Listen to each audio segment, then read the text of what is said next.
I don't know how much of that last piece he caught, but talking about brake cleaner, this is rust. This is like,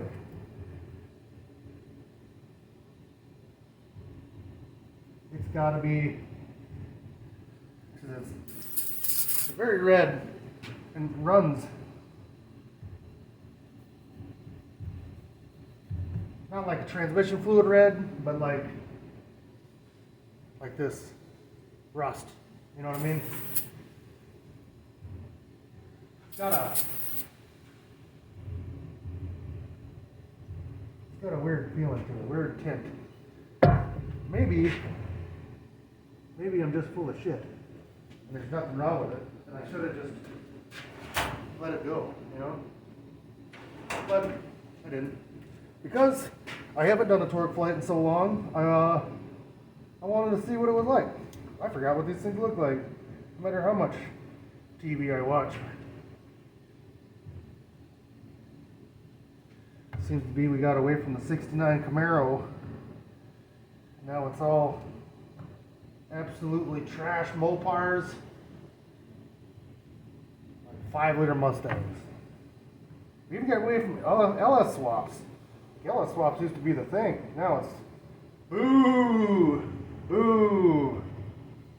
I'm gonna tell you that this transmission, actually the transmission hump in that car, is the only reason that car doesn't have an LS in it, because right over there, can't even see it behind the air compressor, is a perfectly good 5.3 4L60 combo.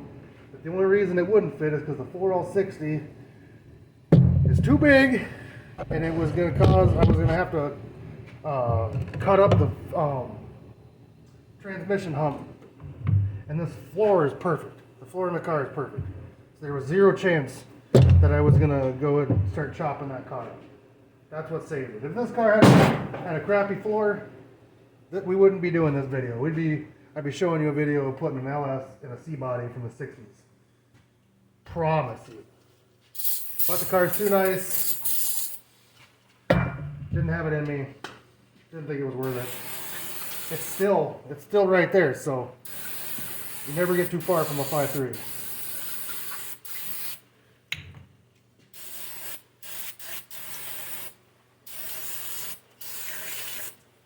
Every engine is like one misfire away from getting thrown in the boneyard and getting swapped with a 5.3. Especially in this garage. And I don't care how you feel about it. You do you, boo. Okay, time to turn the air compressor back on.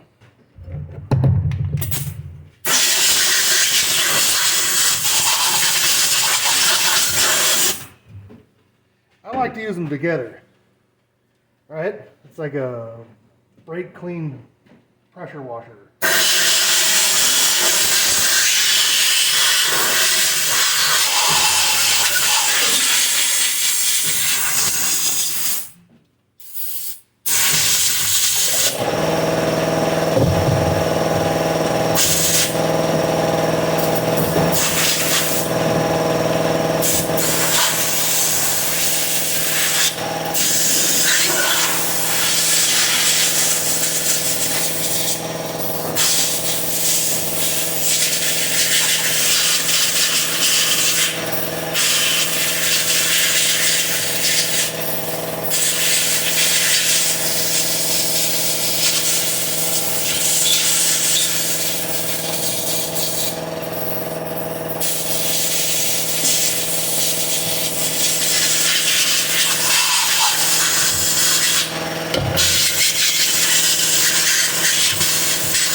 maybe I'll just have to put that air compressor outside, because that didn't realize how much that thing runs, or what a pain in the ass it is to try to talk over it.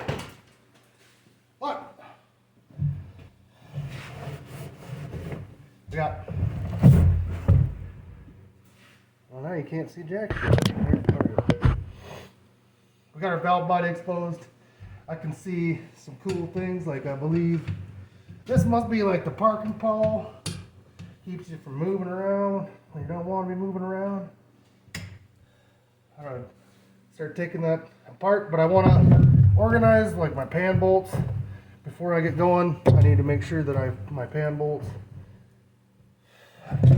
set out to the side, because I'm known to lose stuff.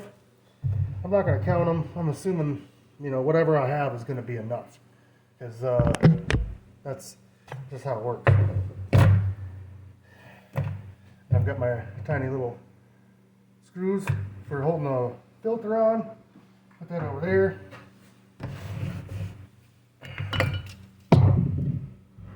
All right.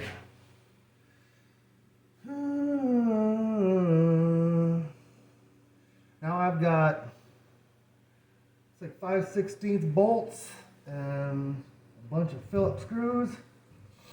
Hold this valve body on, and I'm going to start. I'm assuming that the bolts,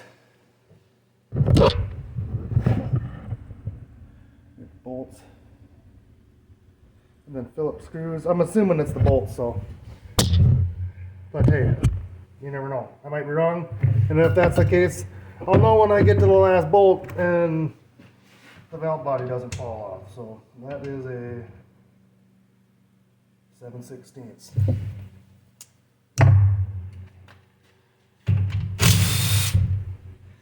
I love this little rigid impact driver, especially for doing transmission stuff, front cover stuff.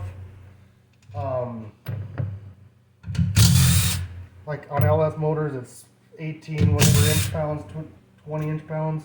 This thing goes right there, never goes over, doesn't have enough ass to snap off a tiny little 6mm, 8mm bolt.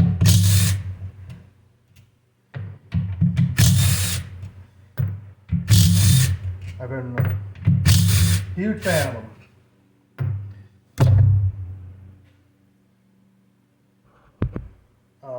No 1-800 numbers, thank you.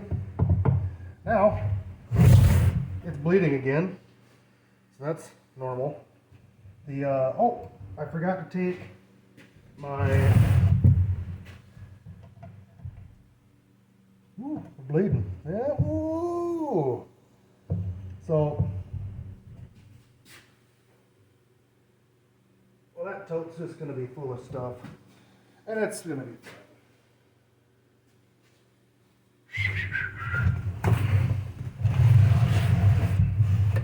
Alright, I gotta get my shift or pump modulator 900, whatever the hell it's called, off, so I can get that, and I believe it's the same size as my, oh, alright, now that's loose. Now I'm just going to tap it, the shaft down. Oh yeah,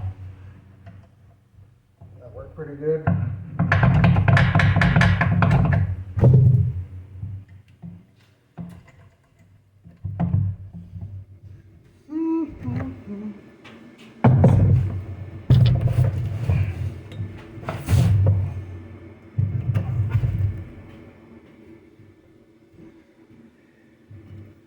This is what I'm talking about right here. Just knock the bolt loose. It's got a square nut on it, so it's retained. You don't need backup on it. Knocked it loose, and I'm prying the shaft, or prying the arm off of the shaft so I can drop my valve body down out of the transmission.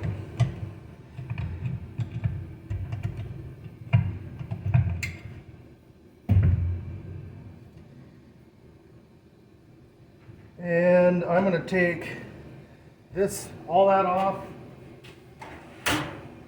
So I will have something to look for when I'm trying to go back together after it's all finished and the paint is dry, because I will have no doubt lost this. Most likely 1 year only, super specific Mopar TorqueFlite 727 linkage, and it'll be lost forever. And then I'll have to make something just the way I did with the pink pussy. Everything on there I made.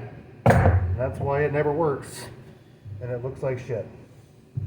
Okay, so I was right, which is strange, but the small cap screws on the valve body are what loosened it up. They're completely different from the pan bolts, which are completely different from the filter bolts. So I feel comfortable throwing them all together. Maybe you don't, that's on you. I'm not the government. I'm not going to tell you what to do. Roll it back over. Oh, what are you? Uh-oh. Well, if anybody knows what that washer is, or where it goes, I'm most certainly coming off this transmission. You know where it is, you know where it goes. Let me know in the comments. Where are we at? Get out. Get out. Now, problem I had was this weird Mopar only shift linkage, which is a learning curve trying to get it out of the car. I'll tell you, this was not fun because I had no idea what I was doing. But you had to have it shifted all the way back in order to get it out of the housing. And I'll be honest with you, I have no idea what I'm even looking at. This is like Martian. Nothing. That belongs there.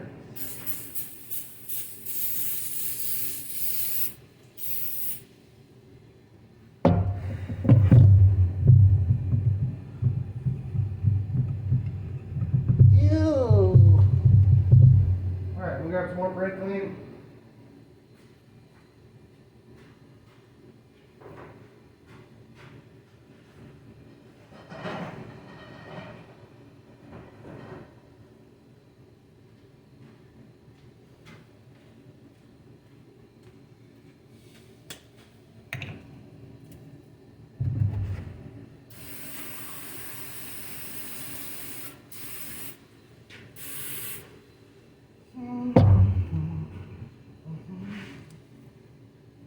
And it's just got this layer of clutch material, basically non-magnetic. It's not hard parts, it's just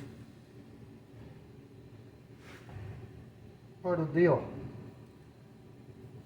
Well, put that up to the side, we'll worry about it later. Accumulator spring. Now, I can see. If you ever worked on like a 4L60, you can't see any of this. This is all secret. It's pretty awesome that you can open up a 4L or a 727, take the valve body off, and see the band. You got 2 bands on this one. It's pretty neat. And all your guts is right there. You can actually see it. It's not just like peeking through a little hole in the aluminum body. So I would say if you're going to try to learn, it's probably a good idea to learn on something where you can actually see it when you open it up.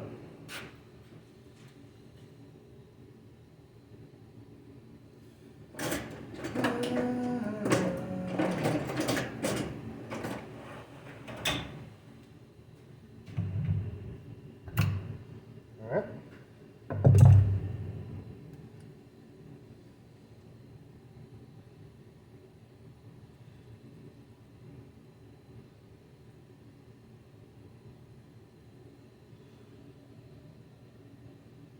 I don't see any cut O-rings or bad seals, anything like that yet.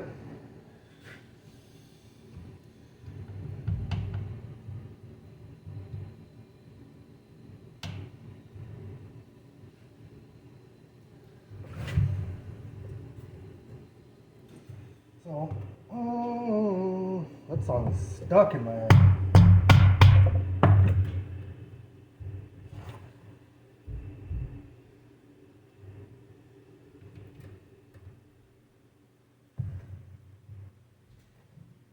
Well, I'm just taking it all in because I don't really know which way I want to go with it yet. It's been a long time. What I would usually do is get the valve body off and get the pump out, and then. But I was kind of looking at the two bands and just how I'm going to do it so I don't get tangled up. But I think that's just what I'm going to end up doing. I think I'm just going to keep going the way I was going, take the pump out, pull all the guts out top just like a normal would with a Chevy. This is kind of, I guess what I was looking at. The band is definitely in the way for that. With the front hub, clutch, housing. I'm not sure what the fucking torque flight numbers are or words are. I should probably know. I think I'm gonna find out though. But yeah, I'm gonna take the pump out, pull the guts out just like it's a normal Chevy transmission. Should build a jig. Hold on a second.